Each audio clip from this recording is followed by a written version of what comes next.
You are live.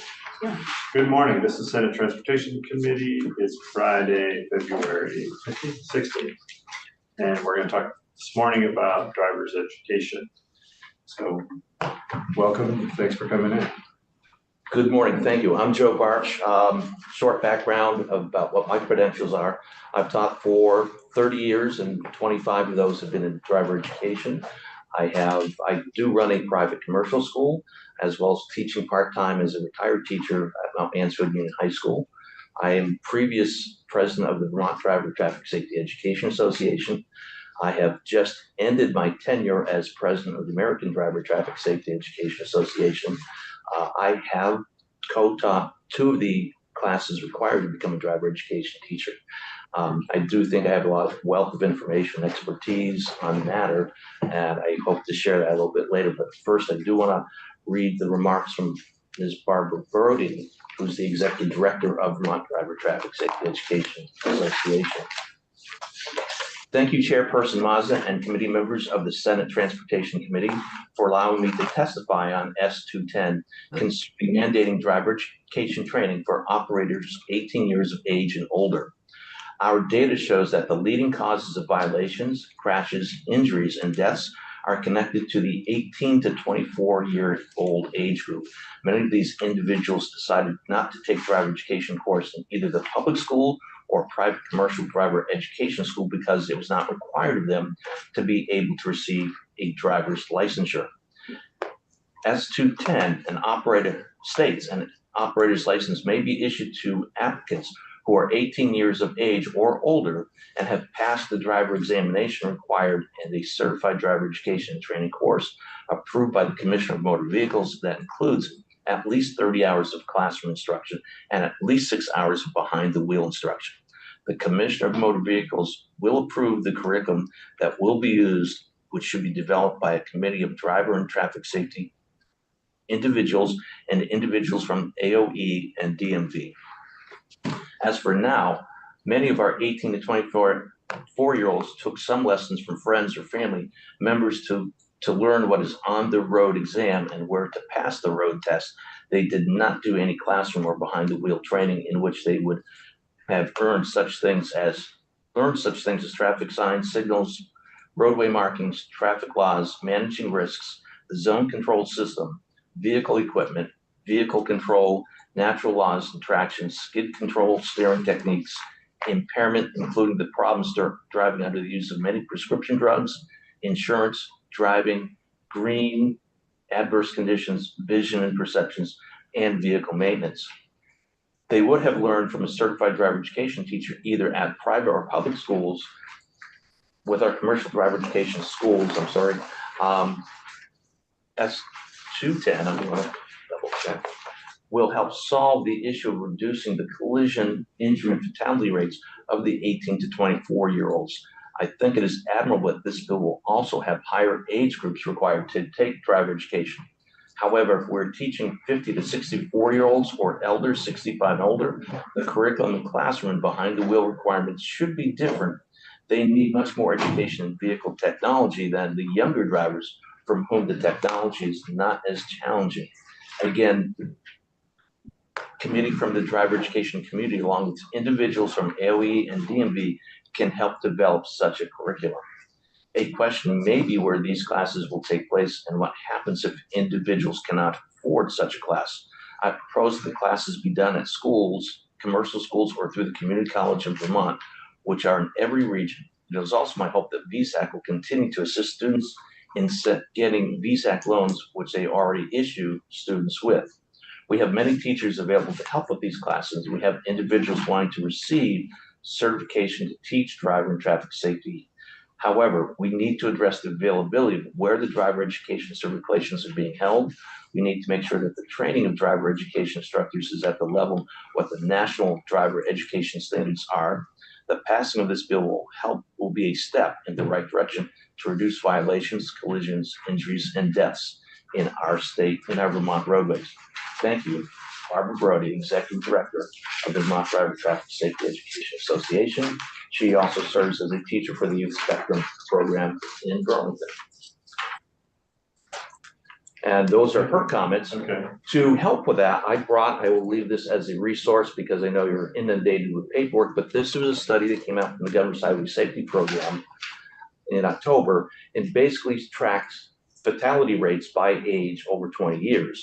And the good news is that across the nation, including Vermont, that due to a lot of factors, the crash and fatality rate for our 18 and under age group has dropped over 20 years significantly. A lot of that is due to better cars, better vehicle technology, the graduated driver licensing programs that we've started when I first came into the field have made a tremendous difference right now, and we should continue. And their recommendation is to strengthen that. All that has done a great job for reducing those rates. All the other age groups have gone up. Particularly, I know national, because I've worked with our national organization, is the biggest concern is the 18 to 24. The next highest group is those who are a little bit older, in the 65 and older group. Can you point us to the statistics that show us where the people have taken driver's ed and the people that haven't between the ages of 18 and 24, where there's a difference as far as in statistics? Do we have a graph that can show us that? No, right now there is a proposed study at the national level to compare states that require driver education and compare those to those who do not. But that is very beginning. They're just beginning to just address that. You would have to be an analysis, and that would probably come from the AOT if they could track those people who received a license after the age 18 and compare that to those people who've taken driver education. But I don't have access to I that. think it'd just be very important to see that number. If we're advocating that we ought to mandate that people take it, we ought to see that there's a problem of accelerated crashes in that age group. I know I think we can understand why there's a difference in there. I mean, those are the people that are invincible. But if we're going to write a bill that mandates that we do that, we ought to see some study that shows that there's a difference. That the people that have taken driver's ed are in that age group between 18 and 24 are significantly less likely to be in a crash.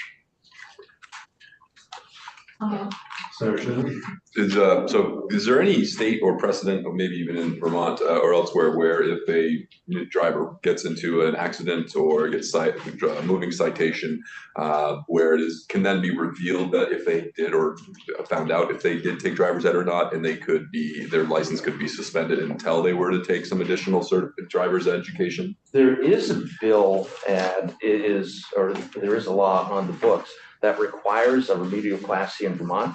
But what that class is, what the requirements are, who provides it, I have no idea what that is. And I get phone calls as a private commercial instructor. I get calls all the time, but I really don't have that information. I don't think that one is clearly spelled out. So it's I would have to defer to my colleagues over across the street to fine tune that for me. Okay. And then I know you're focused on 210, which just talks about the 18 to 24-year-olds. But when Barbara was in last year, there was a concern about how the driver education trainers were getting trained. Correct. Right now, I used to, and what happened, and it was on my watch, I'll just admit that I failed on that one, is that trying to fill the classes and teaching full-time, and I was trying to do a master's. I took on too much, but trying to recruit and develop people to come into the program was overwhelming for me. We shifted it over to Keene, where they had the staff and the facilities. We went through a state assessment. Vermont looked very good compared to national standards after that assessment, but and they had looked at the materials from Keene. Shortly after, about 2 months later, they stopped their program. Right. And then the other entity that's providing the similar courses hasn't shown any documents as to what they're doing. And that's the White Mountain online course. Yes. So right now, if I wanted to become a driver's ed instructor, I could take that online course and then just show up at a school and say I'm a certified instructor. With their certification,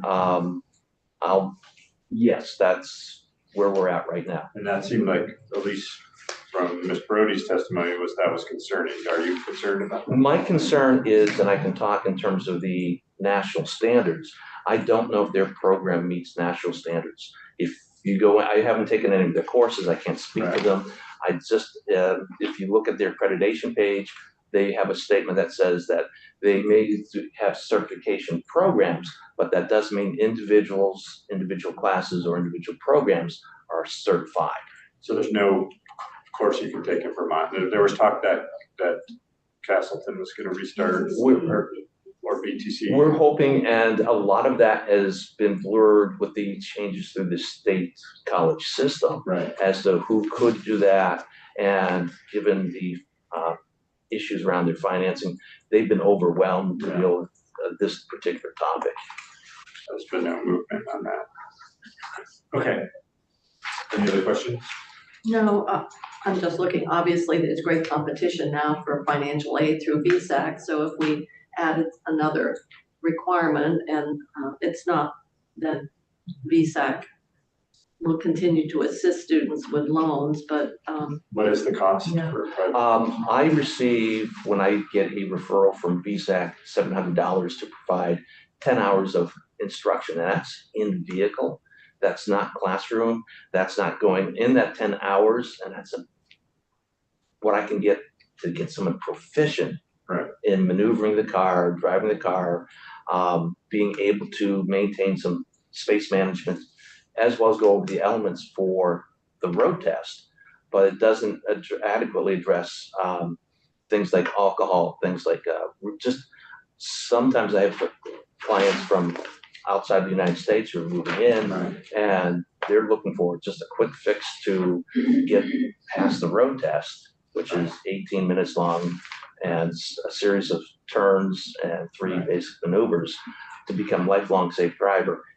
But they don't necessarily understand the road signs, lane markings, all the other supporting knowledge is not there. Okay. And what would be the cost for taking an average course? I'm charged, I'll put out there, I'm probably one of the lower end, $900, and I know they're up over $1,000 for a private program. And people are willing to pay that to get through. And I will always advocate when I have students come into my programs, if you can get it for free through the public schools, you're getting a better program. You're not paying for it. You're taking that same learning, instead of doing it over 6 weeks, 5 weeks, you're getting it over 9 or 18 weeks with more practice over time. It's a better product. I feel like I'm a one-trick pony sometimes when I talk about this, but I worry about the rural areas that they couldn't get into these schools. And then you get to, then you have to pay for this, and that's restricting them from being able to get their license and then to travel around. I just was getting coffee just yesterday at Cumberland Farms, and I struck up a conversation with the clerk, and she was just so excited that I said, I hope you're having a great day. And she said, yeah, I am. She says, I just finally was able to get my vehicle registered. So now that my daughter doesn't have to beg a ride to school, or I don't have to beg a ride to work. And now that was just to get their vehicle registered, just so they can get there. And I worry about the people that just don't have $900 or more to be able to, they weren't able to get in through the school system, and now they have to pay more. So again, I apologize, but I'm always going to advocate for those rural people who I represent, and I'm nervous about this bill. Sir, and I agree with you on the point. What we'd like to do is get more trained teachers into the public schools. But until we do that, sir, we have people falling through the gaps, and and what it is, and you're very well intended. I'm not at all attacking you at all, but when you are in a rural area and you're 20 miles from nowhere and you can't get there, we're not suffering that. They are, and that's what people advocate for. Okay, any other questions, comments?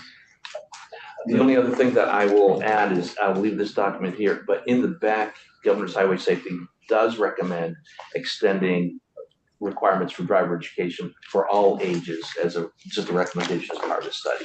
Okay. I can leave this here and I'll send a link. Okay. certainly 18 to 24, we know brain development is still going on until age 24. So some of this, the immortal or the risk taking. Absolutely. Can't happen to me until it does. Right. And sometimes that can happen even with driving. Oh, exactly. Just having heard from You're reading. gonna testify, yeah. In other words, is the prevalence rate that much higher?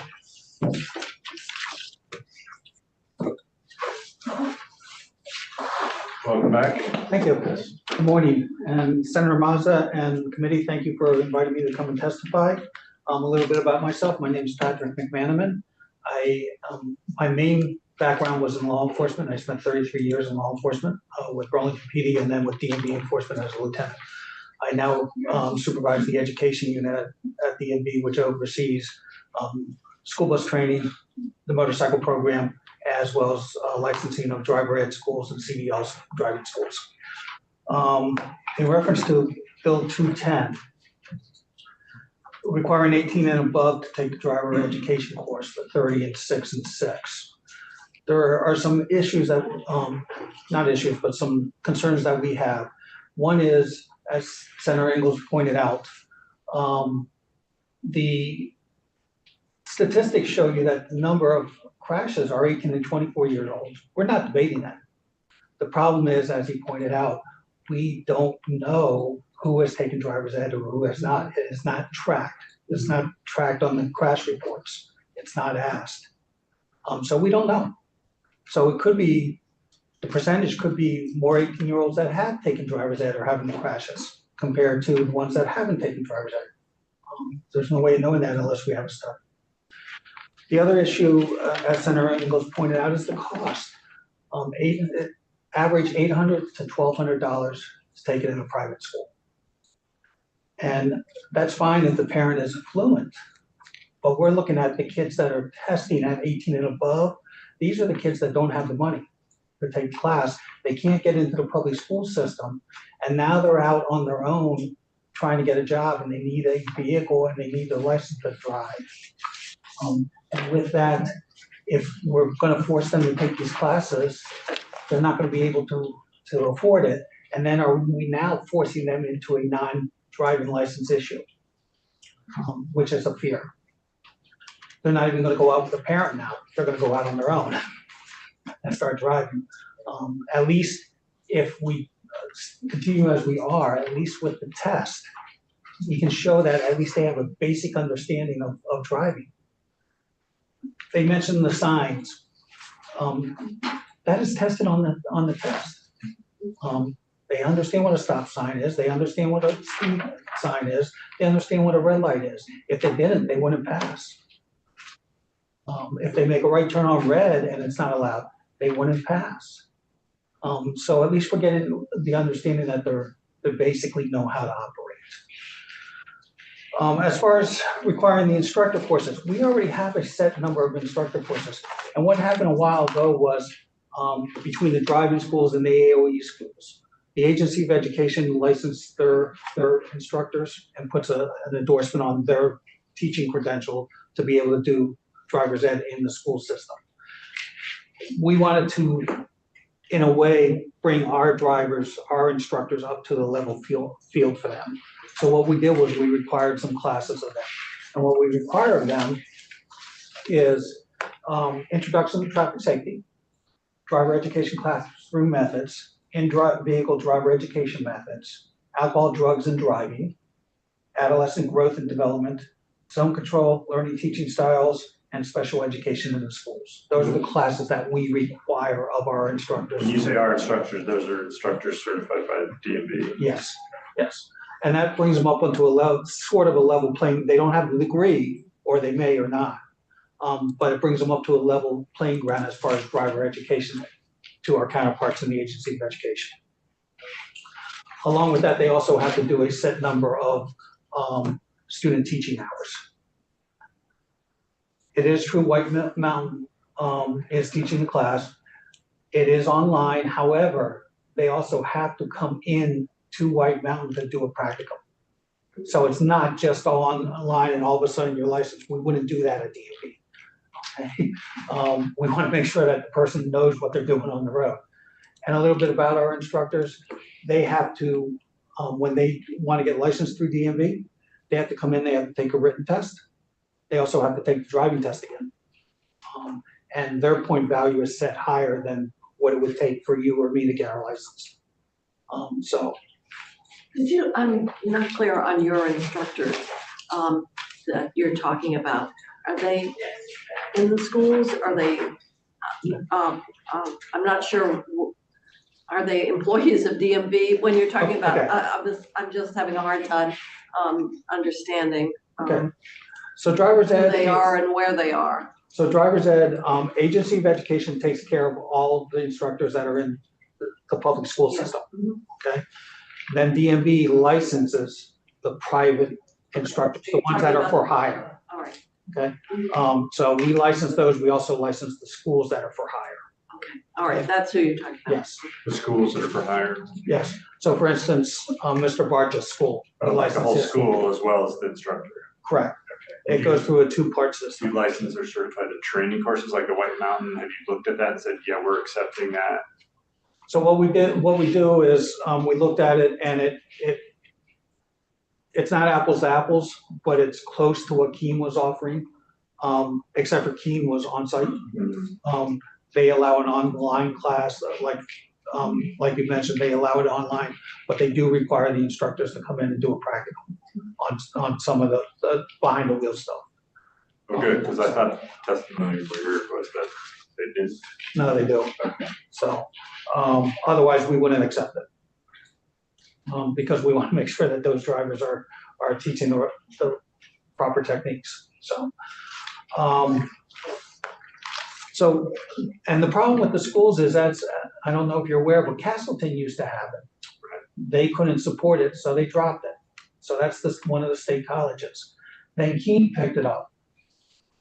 And then White Mountain came about and Keene could no longer support it, so they dropped it, and it's now at White Mountain. The competition with the two states, because they're training both New Hampshire and Vermont instructors, the customer base to keep a class or that course in two colleges isn't there right now. So my fear is if the Vermont college system starts to pick it up, okay, first of all, what are they going to charge? And is White Mountain still going to be cheaper than them? A person's still going to go to White Mountain, and is the college system going to be able to support that?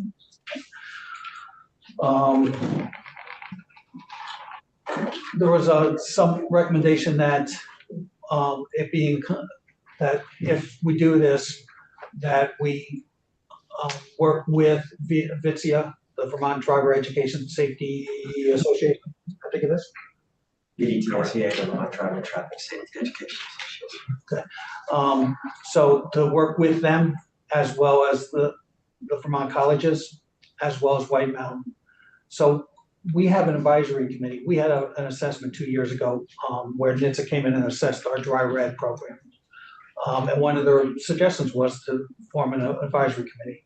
That was one of the first things we did. We do that now. And we have 4 members from VITSIA on it. 2 are picked by VITSIA. 1 is picked by the Agency of Education from the public school system. That's a member of VITSIA. The other one is picked by us, that is in the private school sector. That's a member of VITSIA. So they actually technically have 4 members on that committee. We also have members from law enforcement. The State Police Traffic Safety Team has somebody on there. We have somebody from Governor's Highway or Highway Safety Office. Allison is on that, the chair or the manager there, and we meet quarterly and more if possible, or if necessary. So we're already doing that. It really doesn't, it doesn't have to be legislative because we're doing it. Right. And that, so, and then there was a mention about the curriculum and what curriculum. What we do is we have adopted a status, and we do the same thing with our CDL schools, that we're going with the national standard. So if the curriculum for the driver's ed program meets the national standards, that's what we're going with. And what we do is the instructor or the school is required to submit the the curriculum to us, and we do a review of the curriculum and approve it or not approve it. So, Okay.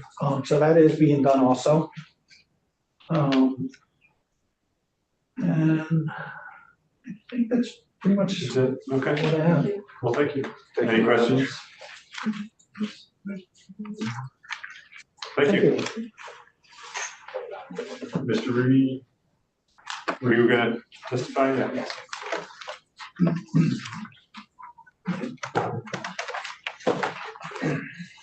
Megan? Yes, Megan? Yes, Are you time-wise, are you okay? I'm good, thank you. Good morning. Thank you for inviting me to speak. My name is George Rooney and I'm the driver education instructor at Middlebury Union High School. Go Tigers. I come before you in support of S210. I did not benefit from a formal driver education program when I was younger. I received 4 lessons from the School of Dad. I failed both my first permit test and my first road test. I spent my entire life unlearning the little my dad ever taught me about cars and driving. Over the years, I've looked elsewhere for guidance and knowledge to make me a better driver. I became an enthusiast and a fan of auto racing. I became an ASCN dealer certified auto technician. I was vice president and president of the Sports Car Club of Vermont, chief of safety for the Atlanta region of the SCCA for autocross competition. I've coached the Tire Rack Team Driver Street Survival events, and I am past president of the Vermont Driver and Traffic Safety Education Association. And when I'm not educating new drivers, I'm educating myself. My personal experiences reinforce my commitment to proper guided driver education provided by a trained instructor. My skills, my driving record, my wallet, and my insurance policy would have benefited greatly from a formal, organized, and directed effort to teach me how to drive safely. S210 is the right thing to do at the right time. We need to require some level of training instruction for all new drivers, regardless of age, and we need, as a state, to fund the development of the next generation of driver educators. Because despite what Elon Musk would have you believe, the total takeover of the national fleet by self-driving cars is not less than a decade away. You've heard the statistics from others today about the increases in crashes, fatalities, and citations by 18-year-olds. It's an unsettling trend. The numbers show us what happens when drivers get behind the wheel with little or no formal driver education. We need more and better formal driver education, not less, no shortcuts, no excuses. I want to thank Senator Ruth Hardy for spearheading this legislation. She understands the value of driver education, and I hope you all support her efforts to make the road safer for all of us. And I want to leave you with one thought, and it's the same thing I tell my students. Driving is the one thing you will do almost every day for the rest of your life that can kill you or another person. Nothing else comes close, and it's that serious. Thank you. Thank you. Yes, Senator Ingles. So thank you for being in public education and a driving instructor. We had Fred Webster, who taught driver's education for 50 years. I think he started out with a pony, but and he was very, very well. And I'm not against advocating for driver's ed. Unfortunately, we can't get all the students into it. And again, in my area, it's a problem. And not only, as Senator Perchlik said, they're going to start driving. They're going to start driving, and they're going to get picked up for driving without a license, and that's just the way it is.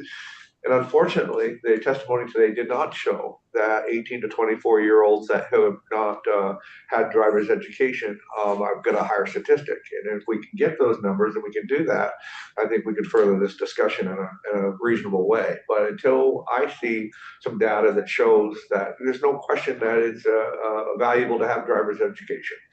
But until I can see that there's some data that shows that those statistics overwhelmingly favor driver's education versus not, then I just can't support anything like this. You can respond if you want to, but you don't have to. My only response is how much do we value good informed instruction, that basic driving skill levels. I tell my students that when they're out on the road, they're out on the road with people who have had to meet the minimum level required to pass. The minimum level is not enough. And the idea that we can get students through as many as possible quantitatively is not a good reason to have driver education. It needs to be qualitative. They need to know what they're doing. They need to know why they're doing it.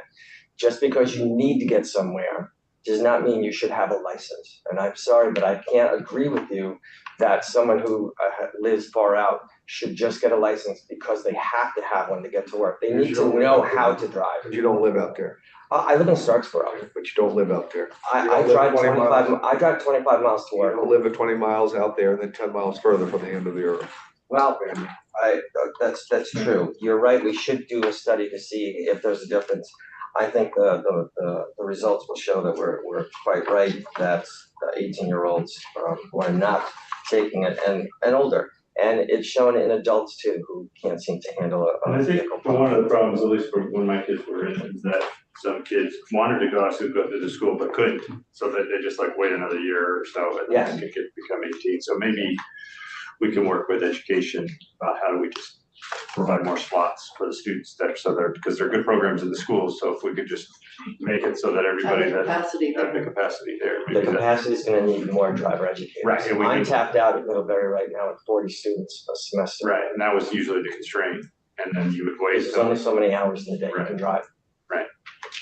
so maybe that's where we go. Senator Shipman? My mind goes to a more adaptive approach where if there are after older than 18 but have not taken the driver's test and then they go and attempt the test and they fail, maybe then that could trigger before they can take the test again, they might need to do a driver's course. Alternatively, I wonder if other states have differing test levels, one for those that have taken driver's ed and one those that haven't, maybe involving more Longer requirements. test or something. I'm similarly hesitant to just require everybody across the board to have to take driver's ed, even if they are very competent drivers that have been driving somewhere regularly. And so I guess I need to know more about it, but I definitely support the intent of wanting to have more people take driver's ed to get a road safer. I'm just wondering if there's a different approach where it can be more adaptive. Sure. Yeah. Makes sense. Well, we'll talk about it more. Thank you for coming in. Thank you. Appreciate it. Appreciate your work. Okay, so that is all we were gonna do. I'll talk about driver's education. We're going to switch topics and speak with Mr. Toole about the clean car rule. And I wanted to do this just because we've been hearing about the rule. It comes up in other people's testimony quite a bit. So I thought it would be good to just get a refresher on what the rule is, what the requirements are, what our projections are for meeting this rule. Thank you. Thank you so much. Do you need to get mine? Yeah, I can just log on to the Zoom. Exactly, yeah, sure.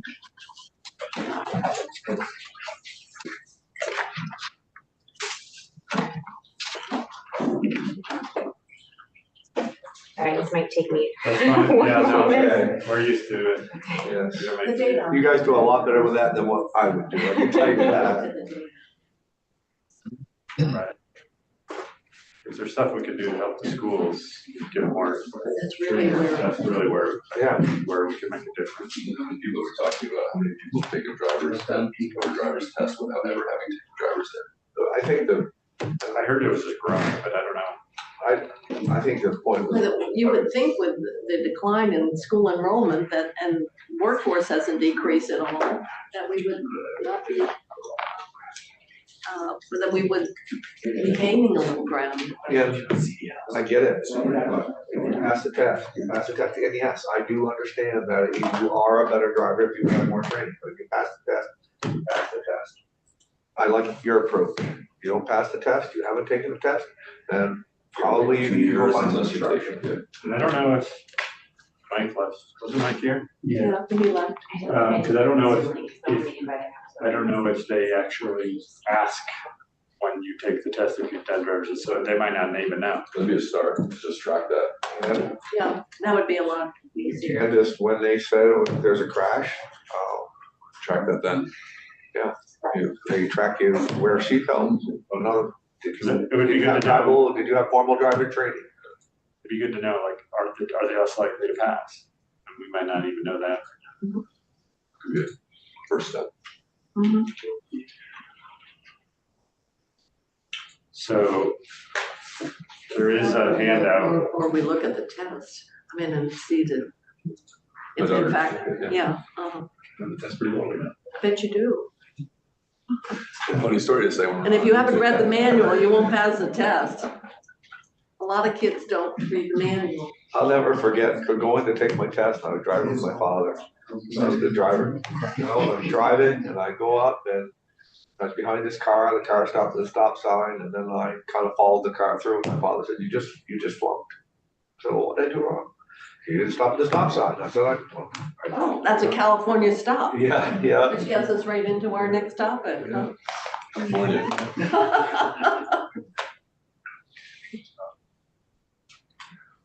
What? It's the Northeast Kingdom stuff. Yes. Usually not that many cars on the road.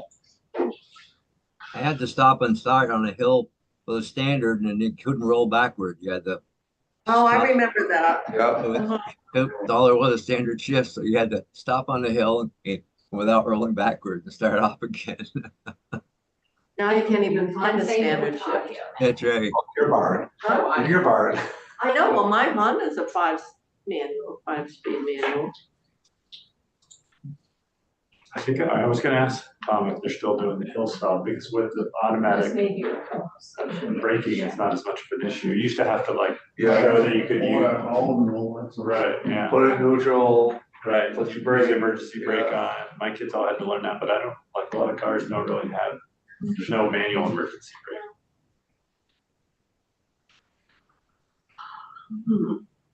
So are you all ready for your? I was, except some of my notes I wrote down last night, I left at home. Andy, you've got it. At least I went through them all. I asked Anthea and Mike questions, what they were, nice to be on their computers. I'm sure you'll 8 o'clock pass your last night. orals this afternoon.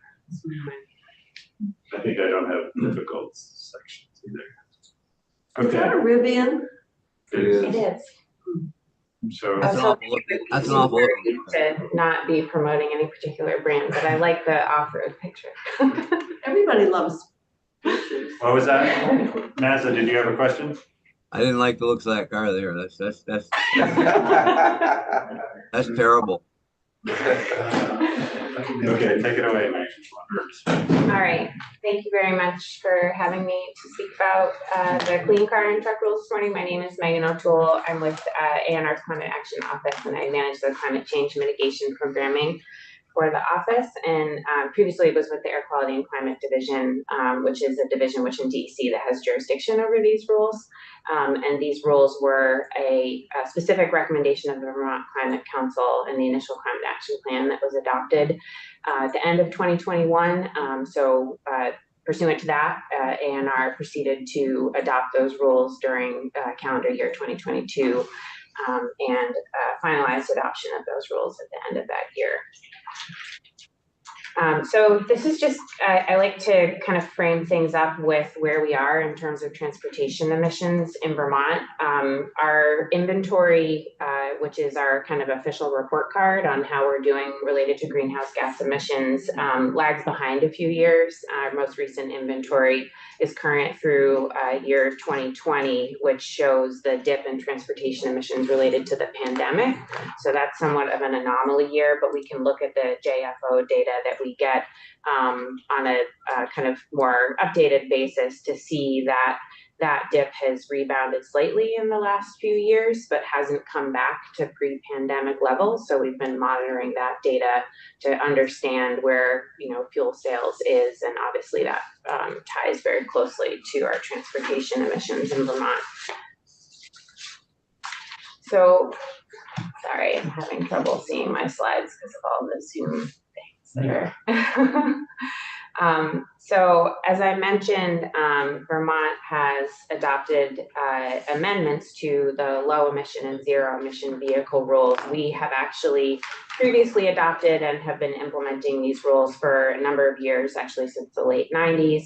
The low emission vehicle rules relate to criteria pollutant emission standards and greenhouse gas emission standards for vehicles. And then the zero emission vehicle rules set a sales requirement for auto manufacturers where they have to deliver a certain percentage of zero emission vehicles to participating states every year pursuant to that rule. The amendment to the rules that I mentioned we adopted pursuant to the Climate Action Plan and the Global Warming Solutions Act take effect starting in model year 2026, which officially begins on January 3rd of 2025. So these percent requirements that are the subject of these amendments will begin on that date. So a little less than a year from today. And we, later on, details what other states are participating. Sure. So the 40% of the national market, huh?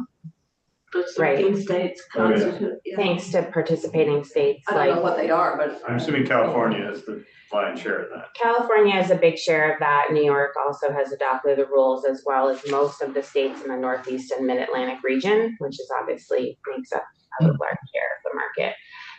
So the image that I have here shows the zero emission vehicle sales requirement for the light duty sector. So this includes passenger cars and light duty trucks. As you can see, starting in model year 2026, there's a 35% sales requirement ramping up to 100% in 2035. So that means that in 2035, if you go to purchase a new passenger car or light duty truck that is model year 2035, it needs to be a zero emission vehicle in the state of Vermont. So that doesn't include used vehicles or vehicles that are previous model years. Should have all 13 states done both the car and the truck rule, or have some only done the car? There's a variety.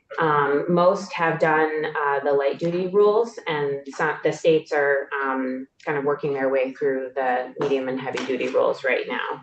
And maybe you were going to talk about this, but the states that adopt the rule really have a choice to adopt it or not do it. You can't adopt it and say, like, we're not going to do 35%, we're going to do 32%, right? Correct. The Clean Air Act has a prohibition against there being a third car. So that essentially means that you have to take delivery of vehicles that meet EPA's federal standards or vehicles that meet California standards. We can't have every state making the automakers comply with a different standard so that they have to produce a different vehicle for every state. So this is the medium and heavy duty rule.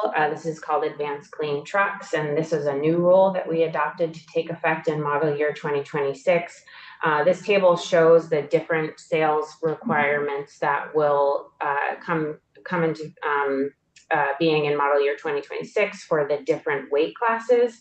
And the reason that there's different sales percentages for different weight classes is because the rule recognizes that the electric vehicle technology as applied to medium and heavy duty vehicles differs across the weight classes in terms of its feasibility and applicability.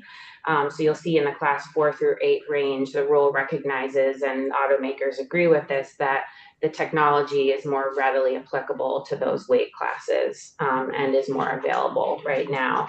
So I think it's helpful to understand what these percentages will look like in terms of the number of new vehicles that need to be sold in these weight classes in 2035.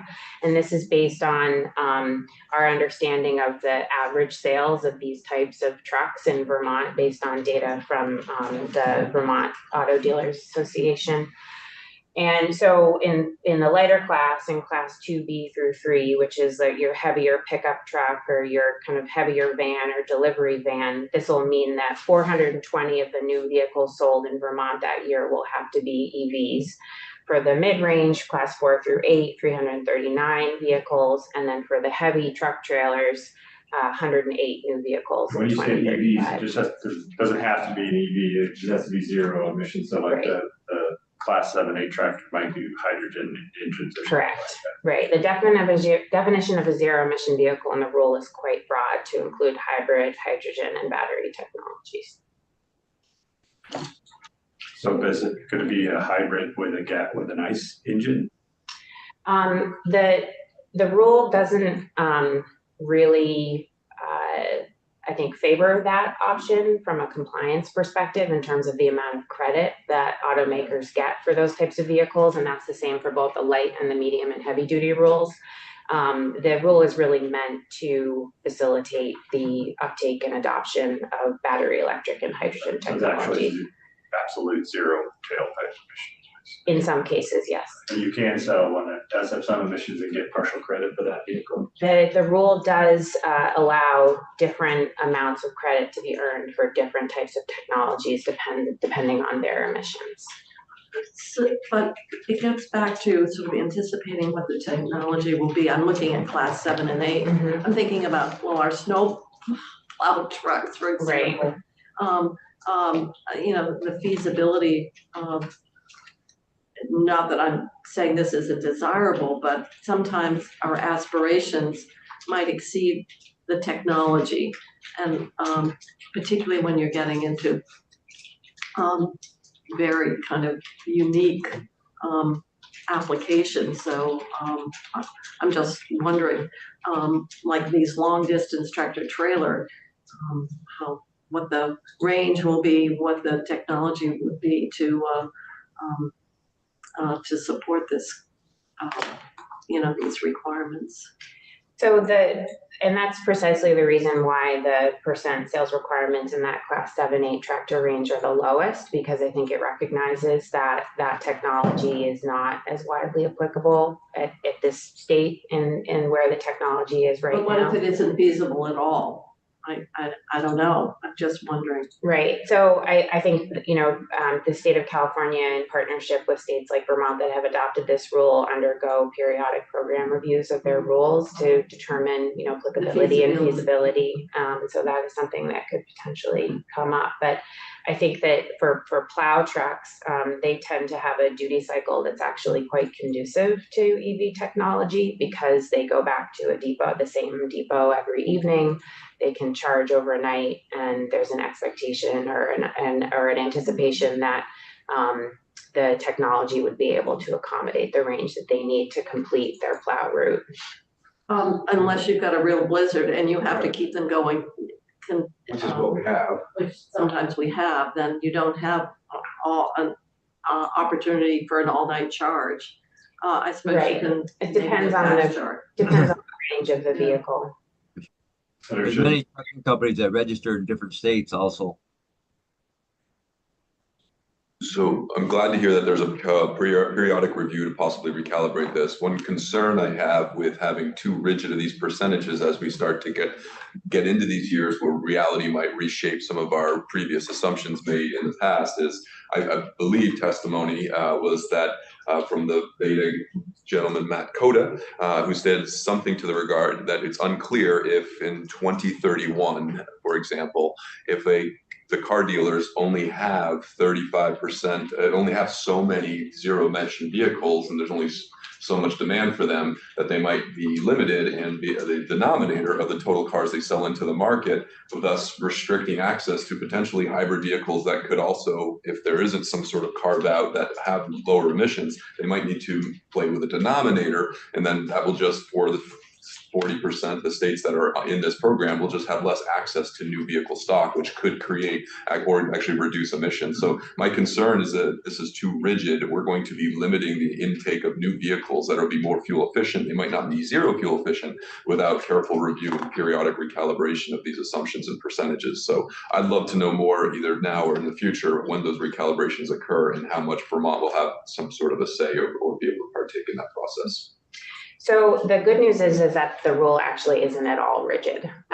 It's the compliance flexibility afforded to the automakers is quite broad. And I'd be happy to share with you some examples of that, like hypothetical situations that we walk through where automakers have a lot of flexibility in terms of how they meet the deficit that's created by the rule, in terms of how the credits that they have to generate to fill that deficit in any given model year. And you can meet your entire obligation with a certain class of vehicles. It could be on the lighter side. So it's a credit and deficit kind of based rule, which allows for a lot of flexibility. And so I think that automakers will have to work closely with their kind of local dealers and markets, which the rule really facilitates them to do, to understand how they can best meet their obligations in the state. Quick follow-up. So great, glad to hear that. My next question, I want to preface this to everybody on YouTube. I'm not asking to do this, but I'm worried, or not worried, but I'd love to know what the withdrawal path would be for Vermont if we find in 5-6 years from now that manufacturers are not able to meet those percent thresholds and it's negatively affecting our ability to access new vehicle stock. How would Vermont, and again, I'm not saying I want to do this, how would Vermont withdraw from this rule?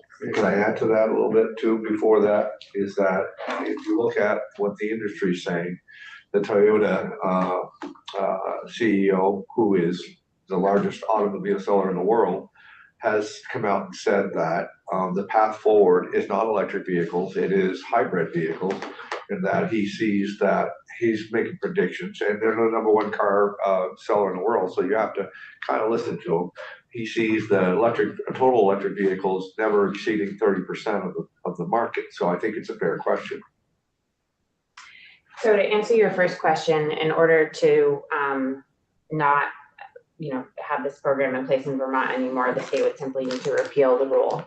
And I think to answer your question, I think each automaker is going to have a different strategy in terms of how they approach compliance with this rule, depending on the approach that they've taken to achieving compliance. And I think Toyota has a very strong hybrid strategy related to compliance, and that's their strategy. I don't think they're in the majority in that strategy. Number one car dealer in the world. It's up to each automaker to make those decisions about how they comply with the rule. And I think, it obviously benefits them to say that their strategy is the best. But, I think that remains to be seen. There's certainly a lot of car makers that have taken a different approach. There's this concern, and maybe the rule will change, but I thought in the past that we weren't worried about Vermont's impact on the availability of vehicles being shipped to Vermont.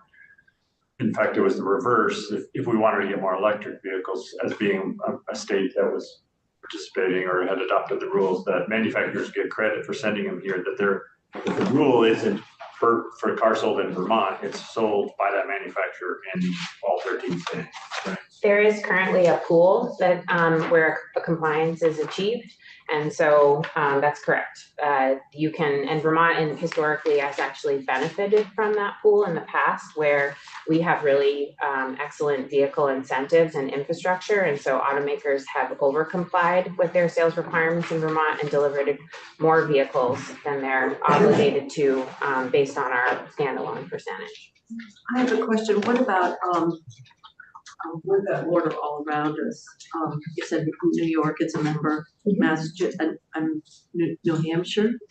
New Hampshire is not. However, if you go to purchase a new vehicle in New Hampshire, there's a very high likelihood that if you look at the vehicle emission control label under the hood, it'll say it's California certified, because they're completely surrounded. Quebec also has very high standards related to motor vehicle emissions. And a very strong zero emission vehicle program. Maine is a participant, Massachusetts is a participant. So just by virtue of the fact of where they're surrounded, so they're selling the vehicles even though they're not participating in the program. So they're a free rider. Yes. Yeah. In a scenario where for whatever reason we're getting less new car stock coming in because they can't meet that threshold, Vermonters could just go and buy from New Hampshire and then transfer it in. They could, but like I said, if you go to New Hampshire, the likelihood is you're going to be finding a vehicle that's certified to California. Okay, any other questions about the medium and heavy duty rules? Okay, so this I think is helpful because it's I know that you all get a lot of information from the Agency of Transportation about our electric vehicle programs and the state-specific data that pertains to electric vehicle sales in the state. But I want to talk a little bit more from the perspective of the coalition that we've joined with the other states that have adopted these rules, because I think it's really important to understand that we have a really significant, power in the market in partnering with all these other states, and that the program is successful because we have that partnership. So the states, Those are 13 15. states are down there. Those are 15. Oh, there are 15 Was the there. last I counted. So there's some states thinking about it that aren't joining. So this is updated as of the end of the last, or the beginning of December in the last calendar year, and there was a number of states that signed on before the end of the year, so is a little outdated. So there's 15 states, not 13 states. Yes, that's my understanding. So as you can see, with this coalition, the percent sales of EVs across the participating states has grown very significantly since 2019. And Vermont is pretty much right in line with this percent share. What is LDV? Bruce, the EV share of new LDV sales, LDV. Oh, light duty vehicle. Light duty, Yeah, sorry, I can't see that on my screen. This also shows some kind of helpful information about the types of model availability in terms of being a pure battery electric vehicle type vehicle or a plug-in hybrid electric vehicle. And as you can see, especially in 2023, the share of pure battery electric vehicles has grown significantly. And so you can see that the plug-in hybrid electric vehicle technology is remaining pretty stagnant, whereas the pure BEV technology is increasing, signaling that automakers are using the pure BEV technology strategy to achieve compliance with the rule. This shows some current pricing for electric vehicles. This is a variety of models that all of which are currently available in Vermont, except I'm not sure about the Fisker. I don't know that they have a presence in Vermont, but it's a newer EV OEM that I think is just helpful to understand the different prices. And you can see some of these have gone down. And I included the average MSRP for a new crossover utility vehicle that's gasoline or electric in 2023 was just under $49,000. So as you can see, the price parity with these models has really come down recently, and demonstrates what I think you've heard from VTrans, which is when you stack all of the available incentives, if you qualify from an income basis, the price of a new EV is often much less than a traditional internal combustion engine vehicle. And we've also started recently tracking the price of used EVs, which has also come down in the last 11 months. So this is helpful because obviously we drive a lot of SUVs and pickup trucks in Vermont. This shows that actually the share of vehicle sales by segment in terms of vehicle type is primarily utility vehicles, which we know are typically what people drive, looking for four-wheel drive and all-wheel drive options in Vermont. And because I think automakers know that those are the types of cars that people like to buy, and so those are the types of EVs that they have produced more of, especially in the last 3 years.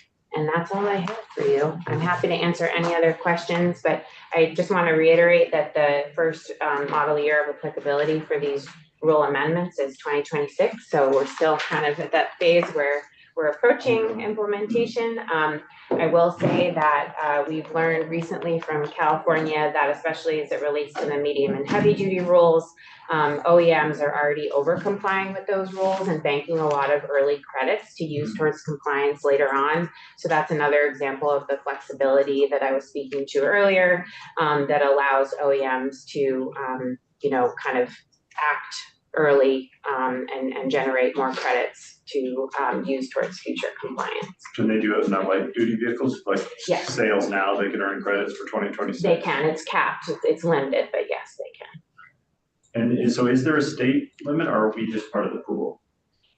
Well, there's no limit, really. I mean, there's State requirement, like the 35% 26, is that a Vermont requirement or just the pool requirement for the manufacturer? that is a Vermont specific requirement. The state of Vermont requires OEMs to meet that percentage, but there is a limited availability to comply within the pool as well under Advanced Clean Cars 2. But as I've said previously, we tend to benefit from that pool. It's not a ceiling, it's a floor. And Honestly, we have really great incentive programs and infrastructure programs in the state of Vermont that I think has caused OEMs to deliver more vehicles historically. And I think that, there's no reason why we can't expect, if we generate that demand through those programs and continue to generate that demand through those programs, that the supply that the OEMs are required to deliver will meet that And demand. it probably helps that it's not just Vermont that works, but all the other new Absolutely. states, other than our friends in New Hampshire. Yes, Senator Shinnick. Really quick question. So I heard you say that we just changed the rule. There's no financial penalty for changing the rule if Vermont drops out of this a few years from now. It's just as simple as just changing the rule. There's no additional contractual strings that we've committed to by abiding by this. If the state of Vermont repeals the rules, they would revert to the federal standards, which under the current federal administration are striving to be just as strict as California. I won't comment about legal issues related to the Global Warming Solutions Act, given that this was a rule that was required to be adopted in the state's climate action plan. And Elmore has approved the rule. Yes, the rule is in It's effect. gone through. Yes, the rule is in effect as of the December 31st, What 2022. likely is a penalty? For ourselves with the Climate Solutions Act. Okay. But that's where the issue. Thank you. Any other questions? No, great, All right. thank you for coming in. Appreciate it. And if you're really interested in that flexibility hypothetical, I'm happy to provide it to you, but I'm sure others could attest to the fact that it's not the most straightforward thing in the world. I'm still striving to understand it myself, so. And you've been doing it fine. But that issue about the pool in the new rule, the Clean Cars 2, they did change how the manufacturers get credit, like for delivering vehicles. Like I said, it's actually for sale instead of just dropping it on the lot. And then I thought is there a change about how they credit in the pool? Okay, so you're talking about like the point of compliance. Yeah. So in Advanced Clean Cars 2, the point of compliance is when the vehicle is delivered for sale in the state of Vermont, which is something that we've really lobbied hard with California and the OEMs to change over the years, because we feel that puts the dealers in a bad situation where the OEMs are just like, here's the car, good luck to you, know? And obviously that's not a great situation for the dealers, and we want to see stronger partnerships between the OEMs and the dealers form. With Advanced Clean Trucks, that's not the case. The point of compliance is when the vehicle is placed in service or is registered in the state. Or that's what we interpret that to mean. So that actually requires the OEMs of those medium and heavy duty trucks to really form a partnership and be more supportive of their dealers, It's only because the trucks, not the cars. that's correct. That's how the rules stand. But we're hoping to see changes to the light duty side in the future to see more support on the dealer side. Although, I mean, given the direction of the rule on the light duty side, you would expect that the OEMs will be much more supportive of their dealers in the future, given that at some point in the future, they're only going to be delivering electric vehicles. So how does Rivian sell? Is it a different? They don't have dealers. Like Tesla, Tesla. like Tesla. And these newer brands like Fisker, and that's the same model. Okay, thank you, Mrs. Sure. Sewell. Appreciate it. No problem. All right. We are switching gears once again to automatic traffic law enforcement and our favorite legislative council. Yes. So I have your soon-to-be favorite legislative council Yeah. attorney with me. That's Donna. I don't know if Donna wants to introduce herself. Good to see you. Oh, well, she's a familiar. Yeah, right. Welcome back. Thank you. Glad you're willing to. Oh, it'll be fun, and Anthony's got me set up well. I'm sure. Oh, hi. Nice to meet you. Donna Russo Savage. It's great. There's some ability to do an overlap. Yeah, I was telling Donna that with all of the work that the House has been doing this last week, I feel like Michelle has had so many things that she's had to get like comments on back to like the committee, and there have been like days where I'm getting like 15 emails in a row from Michelle. So with the House doing all of that work, and with Donna, I think this is like the third time I've gotten to like try and take like everything in my brain and like shove it inside of her brain. I feel like we're in a much better place than we were a week ago. Thumb drive, maybe you could download it. Oh man, if someone could invent that, that'd be amazing. So I'll wait until people come back, but I'll join the Zoom room now. Yeah, you can join the Zoom room. I was gonna do that's the same. I'll email both of you now, and then you will have each other's great. email addresses. Can you add me to that too? I'll add Jeannie too. Nice to meet you, Megan.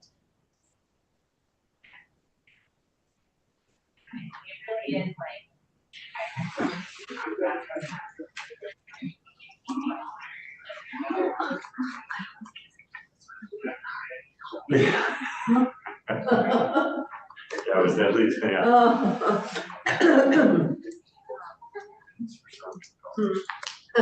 Not many at this point, right? Surprised he drove all the way over. Oh, I suppose to just remind. Yeah, it's a long drive. And the snowstorm, or still, it It wasn't bad. wasn't bad at all, no. But that maybe that was it. I mean, once we came down the hill, into Marshfield, it was really good. Yeah, I'm in the process of doing it. There I am. Doesn't mean like take No, it had more to do with the fact that I was emailing, so that you all had each other, taking advantage of the moments before they were ready to start.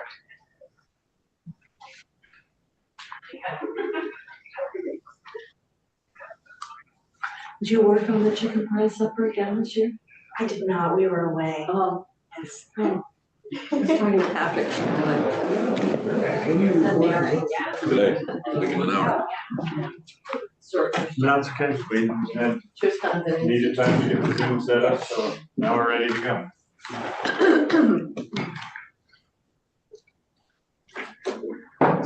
Stuff straightened Good. Maybe you got it straightened out. out. Not one of those. Trying Can we put on the title, please? I don't know if Evangeline has responded. That was that mine? Sorry, that was you. Are you good on the title piece? I could, yeah. But I think it probably, like, if at some point they decided they wanted to get rid of the really, really old ones, it would kick to the SARA requirements for record retention. Starting October. But they can get rid of the original copies in 5 years. So. I'm hearing there might be a floor amendment to prevent your departure. I don't know if the General Assembly has that power. There we go. We can change the laws, right, Matt? We can make it so your vice council can't leave. We can't let her go. That's what's going on here. That's what happens when you leave, everything falls apart, man. I see, my God. Okay, you ready? Yeah. Okay, so for the record, Anthea Dexter Cooper from the Office of Legislative Counsel, and you are having me in to talk about S-184, which was the Senate's version of the traffic camera bill. Also going by the acronym of ATLE, Automated Traffic Law Enforcement. So just to like bring us way back to the beginning of the session, there was a bill that was introduced in the House that was a short form bill. And then there were two very, very similar, but not companion bills, because there were some key differences between them in terms of the standard form bill that was introduced to allow the use of automated traffic law enforcement.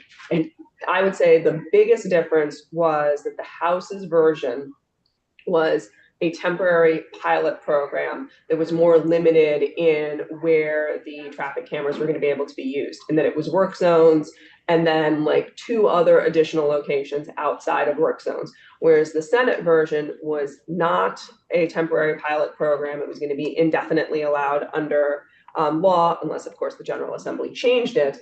And it was broader in where the traffic cameras could be. Work zones, other locations based on like a known concern with like speeding, and then at red lights. And that was going to have more involvement potentially, if the municipality so chose, for municipal law enforcement to be using this technology.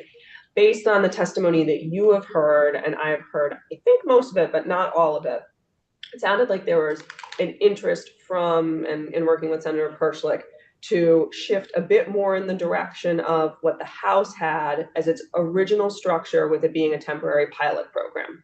So that was like the starting building block And then the other pieces were based on testimony that you heard. You heard a lot of testimony from Judge Zone about things that weren't defined, maybe some gaps in the defenses, things like, if the vehicle had stolen plates on it, and then concerns from the administration and from law enforcement about the fact that they wanted to use a vendor, that there were concerns about storing all of this information with the Vermont Criminal Justice Council, and then also concerns about how does this mesh in with existing Judicial Bureau processes and proceedings, including with the service member relief piece, where we don't allow default judgments to be issued if someone is not known to be in the United States and available to respond to the violation.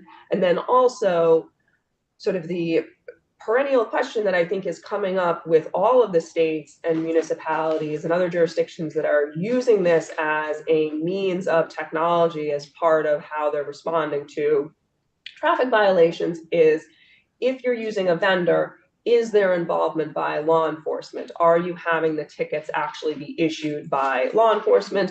Is it just a letter that's coming from the vendor? Are there civil penalties associated with, and so on? So this, and we're going to walk through it, has a vendor sort of doing all of the work, but it has the law enforcement officer reviewing the recorded images from the devices, and then it actually is a civil violation that's issued from the law enforcement officer. While I think I have been able to address a lot of the issues that were raised in the testimony that you heard, I am not confident that what I have here works in terms of that meshing with Judicial Bureau processes. And I know you're going to need to hear from the judiciary again, if you haven't already heard responses. He's coming in on Tuesday.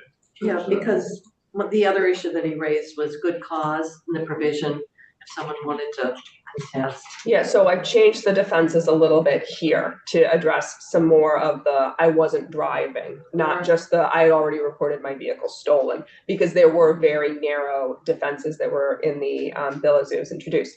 And I will say that when you're talking about, oh, do what this state did, or Delaware has this good model, the structure for both S-184 and the House version of the bill was based on what was done in Pennsylvania and Connecticut. I know that, but I'm not guided by a House bill. But I am saying that as the person who wrote both bills, I cared about having the structure be the same because it was fewer things to keep track of.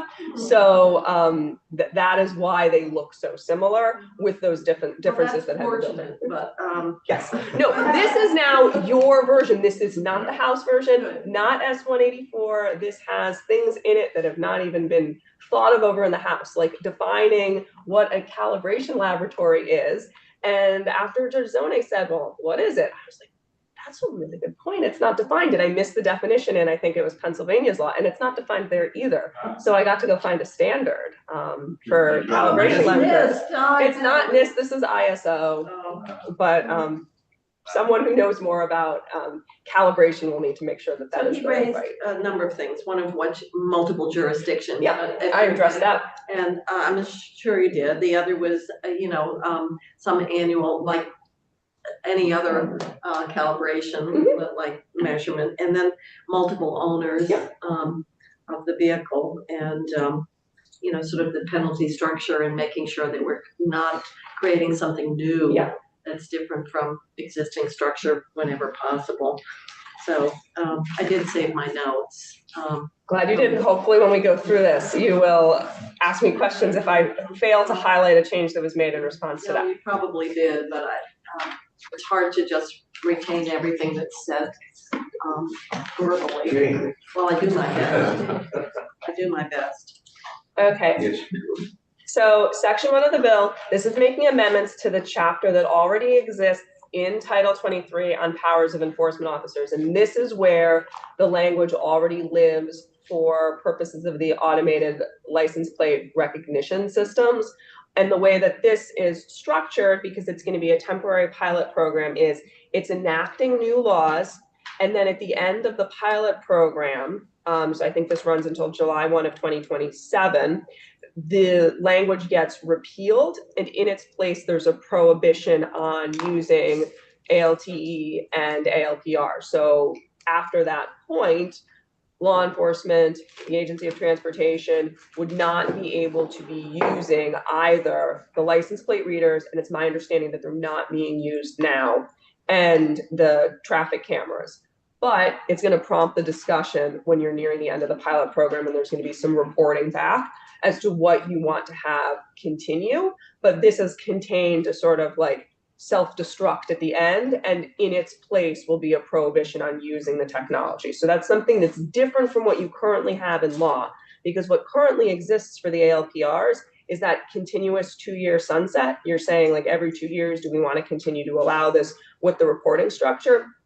But if you do not extend that sunset or repeal the sunset so it stays in codified law, it goes back to what you had before the Senate did all of the work on it, I think in 2008, which was, it was unregulated and it was just the technology was out there being used. So I think this is a tidier way to have an endpoint. It doesn't mean like anything's set in stone, you all know that, but it's not going to lead to a point where there's ambiguity at the end as to whether or not the technology can be used. It's replaced with a prohibition on it. Okay, so let's look at the actual language unless there are questions before I dive in. Ever heard of self-destruct before? I'm not sure. I don't think David self-destruct. I'm a little worried it's out there somewhere. Well, that was because there was so much controversy to the license plate readers, they put that self-destruct in there. But it's like the statute goes away, but there wasn't anything put in its place. So then the question is like, was the legislative intent that it wasn't allowed? I think so, Right. but that's not what is in your law. So nothing about the definitions have changed, except you have a new definition. This is going to be on page 2, and the definition for calibration laboratory. So that means an international organization for standardization, ISO 17025. That's on testing and calibration laboratories, accredited testing laboratory that is approved by the Commissioner of Public Safety. So someone who knows more about testing laboratories will need to confirm. It's sort of like the international list. And public safety is familiar with this calibration laboratory. I don't know. That would be a question for them. I've never heard of.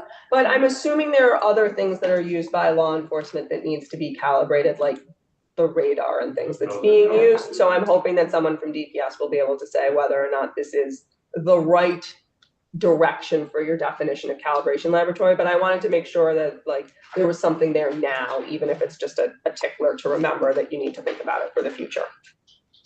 And then in your definition for owner, and this was one of the things that Judge Zoney said, first or only listed. And you're going to say, well, that's totally unfair for the person who just happens to be listed first. But things to remember, these are civil penalty only. There are no points associated with them. So it's not like your driving record is going to get a hit because you happen to be the first listed person.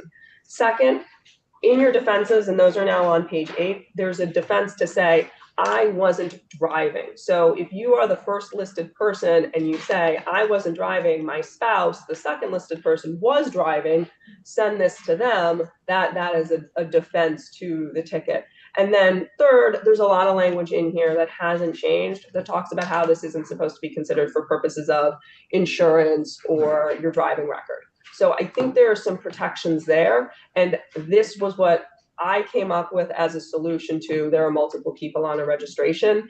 I haven't found something from another state, and I haven't, been able to look at the laws from every state that addressed it in a way other than saying the owner is the owner of the vehicle, which is, I think, you brought up a lot, and in addition to saying like this is being done in New Hampshire with states that have like the tolling piece, that is being sent to someone, and it can't be sent to both people if there are multiple people on the registration. What about when you rent a car?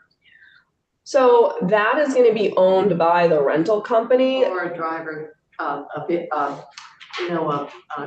driver. Commercial drivers. No. A dealer plate. Right. You won't know what vehicle it was on if the dealer plate's moved. So I think you're going to end up having much the way that rental car companies have had to deal with. They pass it on. The They toll. try to pass it on. Yeah. Okay. They do, they put it right on your credit card. Yeah. That's how they get. Fine print. So that's it for the changes in the definitions. So section 1606, this is the top of page 4, We previously talked about how law enforcement was going to be deploying this, and this is now shifting the phrasing to say the deployment of the traffic law enforcement systems on behalf of the Agency of Transportation by a third party pursuant to subsection B, which is requiring the Agency of Transportation to enter into a contract with the vendor for the operation and the deployment of the technology. I think that is what they wanted to do. You're now telling them, you Agency of Transportation need to enter into an agreement with this third party that's going to be doing the actual deployment of the traffic camera radar combinations. And we're hoping to have a vendor come in maybe next week if they responded to maybe to we'll hear from them, from their experience dealing with other states. I forwarded you to from Lieutenant Bradley. I did get it, but I haven't really cropped it yet. So those are other people that usually Have you heard from that vendor yet? Vera Mobility? Yeah. Not yet. Okay, so the next big change, and I think this is probably one of the most significant changes from S-184, is the locations. So S-184 said on a permanent basis, these can be used in work zones, locations that there's a determination based on like speeding and at red lights. This instead is saying they can only be utilized at a location that's in the vicinity of a work zone on the interstate. I think this is addressing a couple of the concerns that were raised as when you're thinking about using this technology in Vermont, concerns about, are you putting them in specific communities that maybe have a, higher number of BIPOC people? This is the interstate, it's used by everyone, and it's the only place they're going to be able to be used. You're also eliminating the issue that Judge Zone raised about who has jurisdiction over it. This is in the jurisdiction of the Agency of Transportation, and you're saying that it's the Agency of Transportation in consultation with the Department of Public Safety that is selecting these locations. There's still the same guardrails for the parameters about how this can't be used to combat or highway design, but your universe of where they can be is now just going to be work zones on the interstate. Agency of Transportation is figuring out where they go in consultation with the Department of Public Safety.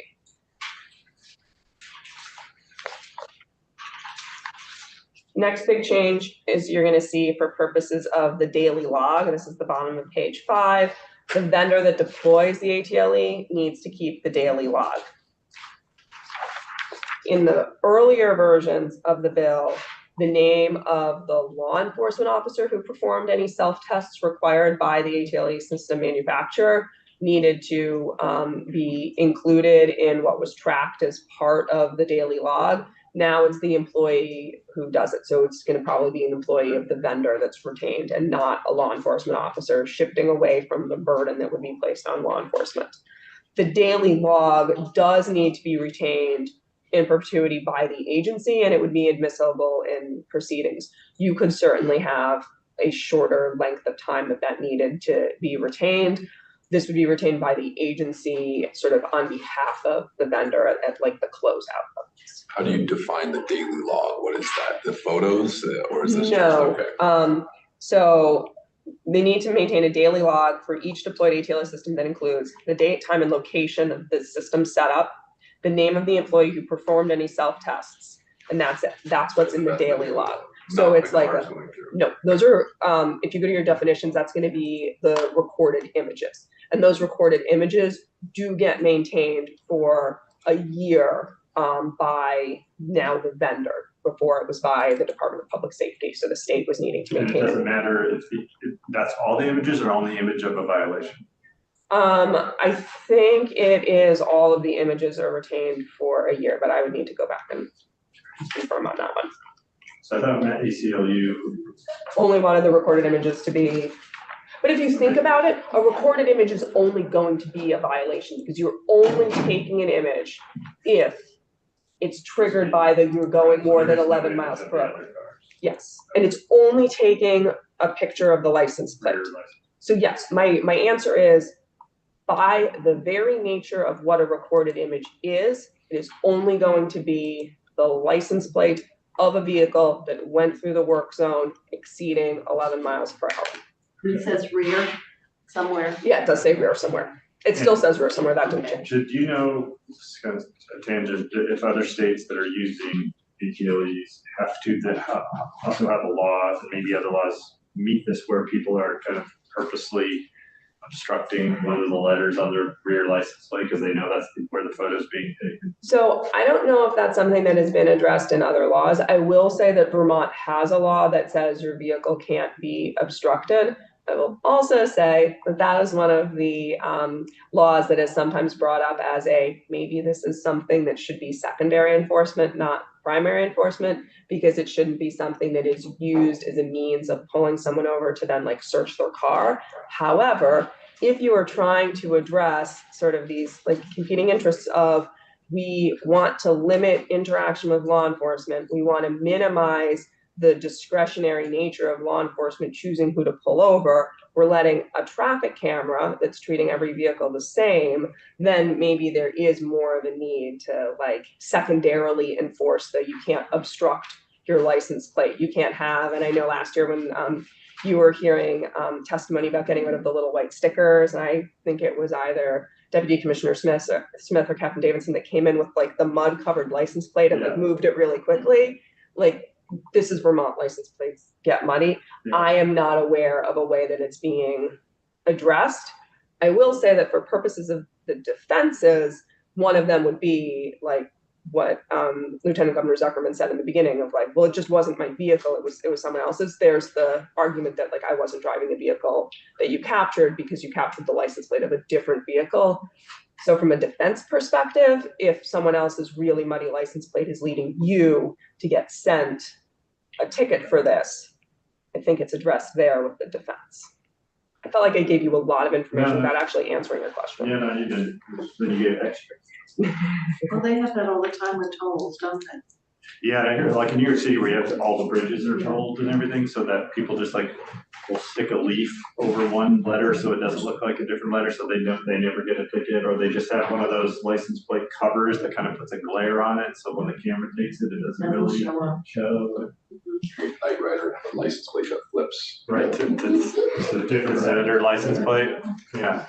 I do think there's a law about What's the provision for a front plate? What's the provision for a front plate? Oh, favorite topic. Front plate. It's required. Required for Corvettes. So this camera would only take the rear plate. So for front plates wouldn't come into impact on this. Look at me, two cameras, right? Is the camera looking at the car as it's coming for the speed? Or does it only look as it's passing? I assume it takes the speed as it's going, and then if it's violation, it takes the photo and captures it. So that would be a question for the vendor, but I will say your definition of recorded image, this is on page 3, means a photograph, microphotograph, electronic image, or electronic video that shows clearly enough to identify the rear registration number plate of a motor vehicle that has activated the radar component of an ATLE system by traveling past the ATL system at more than 5 miles above the speed limit. So I think it would have to be like as it was going by, not as it was. So you said 11 earlier. I did say 11 earlier. This is 5. You could change it to be 5 seems 11. to be not too much of a, seems to be, Good. not given, Kind of. I think 5 is a little. I thought it was 11 until I read the recording. Well, I think 11 is where the ticket changes, like the So that is something that, based on the testimony that you got from Judge Zone, in the Senate version of the bill in S-184, there was this like piggybacking off of the existing statute for how you calculate a speeding ticket and what the Judicial Bureau has implemented, where it's like a rate per mile over the speed limit in these bands, and the rate over increases the faster above the speed limit you're going. And then there's a different treatment for a work zone as a not work zone. And based on him saying like, this is complicated, doesn't match with how like these other tickets are issued, this just has it being $80, which was the upper band of the $2 per mile, or the $4 per mile because it was a work zone over the speed limit, and then $160 for the third or subsequent in 12 months. So it's been simplified greatly, but I because it's based on the recorded image, I definitely think that this should be bumped to 11 miles if your intent is that you're not getting a ticket unless you're going 11 miles per hour. And that also gets back to, I think it was your question about what is a recorded image? Is it only the violating vehicles? And if you want it to only be the violating vehicles, you certainly wouldn't want to have recorded images be 5 miles or greater, but the ticket's not issued until you hit 11 miles or greater, because then you've got more being kept as a recorded image than actually was sent a violation. So I'm gonna change this to 11. I think 5 is really too Yeah. skinny. Right. Especially for a pilot. You'll have to use this off of it, too. You're still exceeding the limit of 5. Okay. 9 miles over the speed limit. So, Well, law enforcement, even when you pass a state trooper who's doing traffic, they give you some tolerance. Yeah, I've always been told that they're, unless they really are looking to pull you over, they won't pull you over if you're under 10. Yeah, so That could be just. keep it at 73. Okay. Okay, so nothing has changed with subsection E for annual calibration, but this is the place where it has calibration laboratory being used and talking about how there needs to be an annual calibration check. And there needs to be an issue, they need to issue a signed certificate of calibration. So this is where it would come into place that they need to be approved by the Department of Public Safety and that it is that ISO standard certified laboratory. So I know that you're going doubling back, you narrowed this down to the interstates, and I'm fine with that, but there are some divided highways. I think of Route 4 down in Rutland and Route 15, like maybe if it was any divided highway where I feel like people are just gonna be at a higher velocity, where this could be deployed. So you could say limited access highway, that's gonna be one that's got like you can't sort of get on anywhere. But I will say that based on what you have heard from the Agency of Transportation in terms of how much it's gonna cost to deploy this, you're not talking about a ton of locations. So it could be something that in the future, if this is not being done on a pilot program basis, you could address, because just because you're saying that it's only interstate now doesn't mean it's only interstate forever and for always. So just something to think about, but I definitely could change that to be a divided highway. Limited access. A limited access, that's what I meant. It makes sense to me, just because those are where people are gonna wanna travel really, really fast, and the flaggers are still gonna be out. And my one question would then be for the agency was just confirming that there are no limited access highways that are not exclusively under the jurisdiction of the Agency of Transportation. I don't think there are any that are, but you could limit it to limited access highways that are under the jurisdiction of the agency. Mandating the use of these things too, right? Okay. Yeah. Well, we are mandating them to do a pilot. Yeah, I'm thinking that you're probably gonna end up with language that's gonna say like, we're appropriating this much money for you to do. There might be in No, some we're not cities, appropriating. Oh, divided well, highways I guess, that are under the. Then I think you're gonna need to tell them to do municipality. it, because this is adding the law there and saying you need to get a vendor, but I think you need to tell them like, do a pilot. So, But but follow the law and actually so do this. we don't have language that says, do this pilot. No, you're just allowing it and saying like the parameters for it, but I could certainly have a session law piece that says the agency shall not later than. Right, and then we would have language in there, not pursuant to, but on condition of federal funding. My understanding is if federal funding were available, we'd use it, but we weren't going to take state money to do it. But if there's not buying from the agency, they might just submit the grant in a way that the federal agency doesn't approve it. They would never have before. oh no, you're a conspiracy theorist again. Well, I just with think of this. that airport study, that the feds just didn't support it and it just died. But we need to get Michelle Bloom. But we're gonna add this and then the it'll- divided highway under the jurisdiction, because otherwise we could sweep in some municipalities here. Yeah, but it then would still be like selected by the agency, and I think they wouldn't select it for it, but to cover your bases, say limited access highway under the jurisdiction of the Agency of Transportation. Did you take a note, or Donna, because that'll be Donna doing it, about requiring that they do it, you know, if federal funding is. I'm gonna write that on the front.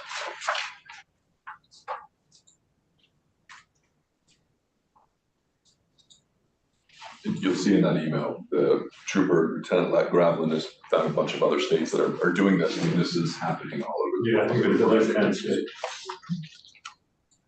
The thing that I read.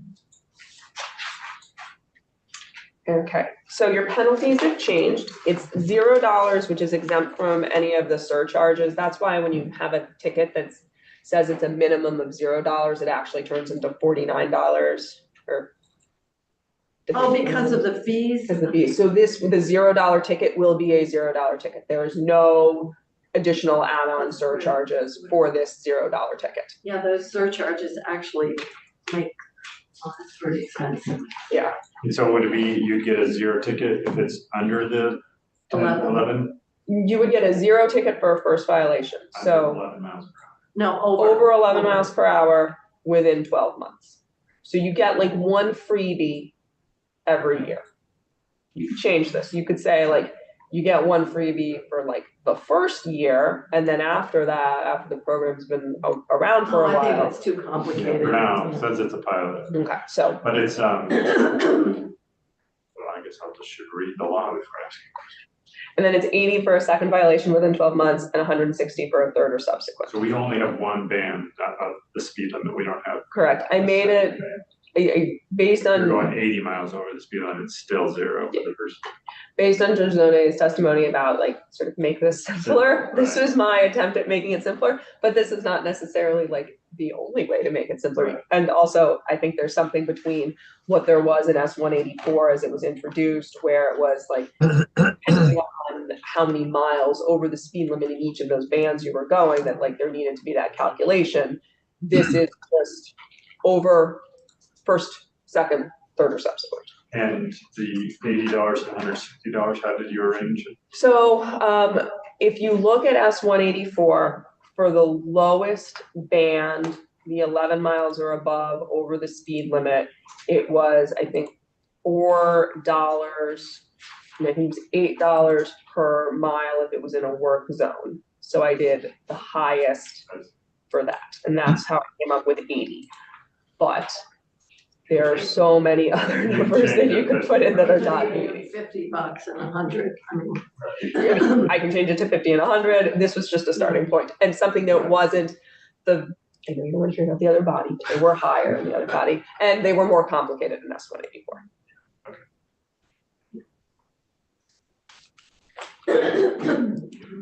Okay, so nothing has changed. It's just, my sinus is. So And no, I'm tested for COVID. I just want you to know. I did too. After getting the message that Diane gave her. Go ahead. as someone who's had like sick kids for the last 2 weeks, I've taken many. I bet you have. You keep looking for that second pink line. This will explain why we're all sick. So notice and complaint, nothing has changed because S-184, as it was introduced, had the ticket being issued by law enforcement, and this still does. So the vendor is going to be like gathering all the recorded images, but an action to enforce still needs to be initiated by issuing a Vermont civil violation complaint. The one new piece. Can that be done then through DMV? I mean, you have law enforcement authority as opposed to public safety. Public safety would need to be part of this, so I'm not sure how logistically that would work. Your highway patrols are all have law Yes. enforcement, so I'm just thinking, that unit would have, they're all law enforcement, Yeah, I'm just not sure, I don't know enough Can you about. tell us who you are for the record? I'm sorry, Michelle Boompower, Vermont Agency of Transportation. I just don't know, in terms of resourcing and other things. And we send 22 million to the state police every year, so they may have a role to play. I'm just thinking of the open vacancy. Write it on the back of the check when you send it. Yeah, right. We'll see. I think we're gonna wanna get Commissioner Manoli in if he wanted to find out more about that. I mean, Jake used to issue more tickets between Burlington and the office. That's true. Remember, somebody had called him Ticketron. Oh, yeah. So I was just thinking, since it's a pilot work zone, AOT, there's a certain symmetry there, Yes, I do understand. since it's more of a administrative kind of function. So we're good. Okay, Okay. moving on. So from S 184, everything that needs to be included in the civil violation complaint still needs to be there. I think this is gonna be a question for law enforcement as to like whether or not the civil violation complaints that like exist at present have the capabilities of like covering all of this. It could be that stuff like gets attached to it with the picture of the recorded image. But the new piece, and this is on page 8, that the civil violation needs to note that notwithstanding 4 VSA section 1105 subsection F, that's the part that says you can't issue or you can't try and get a default judgment unless the law enforcement officer has like gotten the checkoff that says this person is not in military service. The issuing law enforcement is going to say, I have no personal knowledge as to whether the owner is a person in military service. You're going to need to hear more from more people about this. I don't know if this is going to be sufficient. I don't know how it's going to align with how the Judicial Bureau treats other things. I haven't in the defenses, the same piece that, you know, you can't get a ticket if you show at any point, but how are they going to know not to send that to a collection agency? Like, I think there are some logistical pieces that I just don't have enough information about how the Judicial Bureau works. Right, that's one of the things we were hoping other states will tell us how they've dealt with it. This is in state law. So the definition of military service is in the United States Code, and you see that reference there. But the state law piece, I think, is what's leading there to be the civil member relief piece on our civil violation That was tickets. federal to say whether in Soldier Act. It is, but the fact that law enforcement needs to confirm that they're not defined under the definition of military service in the Service Members Civil Relief Act. That is a state law, which is why it can be not withstood here. And I don't know how We have a state law that says they have to follow the federal. we have a state, here, I'll pull it up.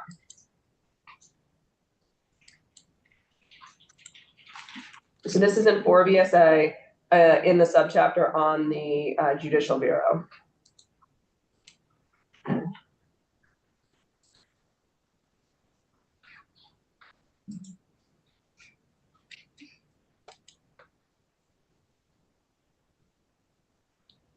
So if a person fails to appear or answer a complaint, the Bureau enters a default judgment against the person, but they can't enter the default judgment unless there are facts that show that the defendant is not a person in military service as defined under the Service Members Civil Relief Act. And I think the way that they get that confirmation so that they can have the default judgment is when they are giving the person the ticket, they're saying like, They say check that. box, yeah. Right, and if you're sending it to them at the address for their like registered vehicle, they might be overseas and they can't say I'm not here.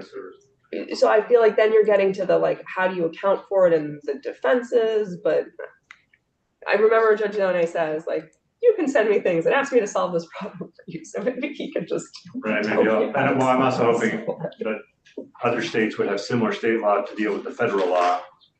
Yeah, so, and I haven't found one, but also, as I said, like, as you have noted in talking about this, so many states are doing this now, so.